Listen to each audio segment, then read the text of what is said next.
नमस्कार, मी दीपक राऊत तुमचे स्वागत करतो आजच्या शेअर मार्केट अपडेटमध्ये. आज मार्केटनं सुरुवात फ्लॅट पण पॉझिटिव्ह साईडला केलेली. ओपनिंगच्या पहिल्या 10-15 मिनिटांमध्ये अर्ध्या तासामध्ये थोडीशी डीप आली हायर लेवलवरून 24,800च्या आसपास, पण त्यानंतर मार्केटनं मात्र चांगलं स्वतःला सावरलं आणि चांगली जवळपास 200 पॉईंटची तेजी निफ्टीमध्ये. बँक निफ्टी जवळपास 400 पॉईंट, सेन्सेक्स जवळपास 700 पॉईंटची तेजी करून आज मार्केट बंद झालं. एंटायर दिवसभर पॉझिटिव्ह बायसमध्ये कामकाज बघायला मिळालं आणि पॉझिटिव्ह मोमेंटम कंटिन्यू दिवसभर राहायला. व्हॉलॅटिलिटी बघायला मिळालं नाही. इराण वॉरनंतर असं वाटत होतं की स्ट्राईक जे झाल्यात की वॉर भडकेल, पण सध्या अजून काही एस्केलेशन या विकेंडमध्ये फारसं काही झालेलं नाही. पण दोन्ही बाजूंनी हमले करण्याची तयारी एकमेकांवर सुरू आहे.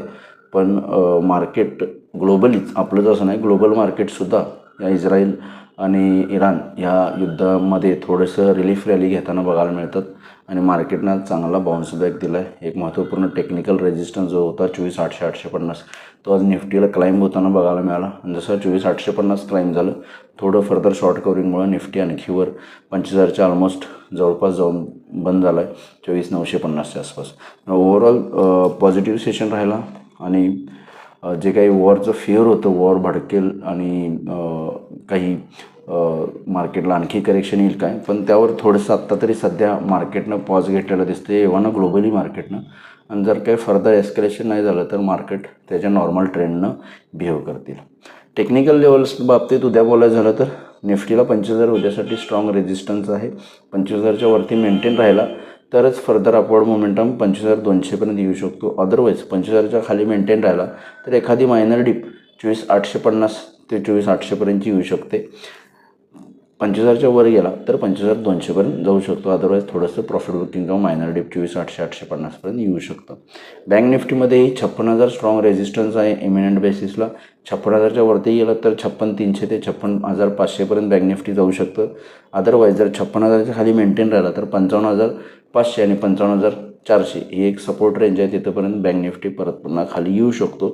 पण खाली येण्याचा ट्रेंड जो आहे तो मला वाटतं जर इस्रायल इराण वॉर काही फर्दर आज घटना घडल्या तरच उद्या खाली येऊ शकतो. अदरवाईज थोडंसं प्रॉफिट बुकिंग डिप कदाचित येऊ शकते. टेक्निकली रेजिस्टन्स आहे म्हणून, म्हणजे 25,000 जर क्रॉस नाही होऊ शकला निफ्टीला, बँक निफ्टीला 56,000 क्रॉस नाही होऊ शकला तर थोडंसं मायनर प्रॉफिट बुकिंगचं करेक्शन वाटतं. अदरवाईज 25,000 आणि 56,000 निफ्टी बँक निफ्टी या दोन्ही इंडेक्सनं जर उद्या पार केले आणि त्याच्यावरती मेंटेन राहिला तर फर्दर तेजी 25,200 निफ्टीपर्यंत आणि बँक निफ्टीला 56,500पर्यंतची बघायला मिळू शकते. या टेक्निकल लेवल्सनुसार तुम्ही उद्या काम करू शकता.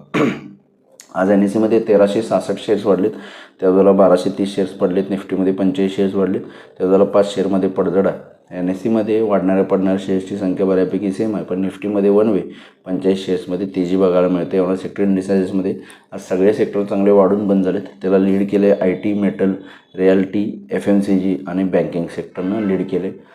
बाकी सगळे सेक्टर पॉझिटिव्ह टू फ्लॅट आहेत, पण सर्वच सेक्टर पॉझिटिव्ह आहेत. निगेटिव्हमध्ये कोणत्याही सेक्टरमध्ये पडझड बघायला मिळालेलं नाही आहे.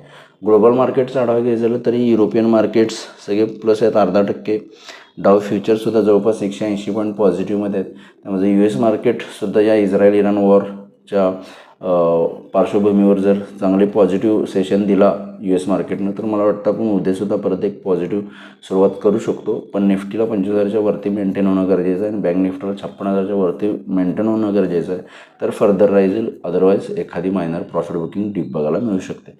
तर बघूया उद्या मार्केट कशा पद्धतीनं बिहेव होते. माझा व्हिडिओ ऐकला त्याबद्दल धन्यवाद. माझ्या व्हिडिओ लाईक करा, शेअर करा, माझ्या चॅनल सबस्क्राईब करून डेली अपडेटसाठी बेल आयकॉनला क्लिक करा. धन्यवाद.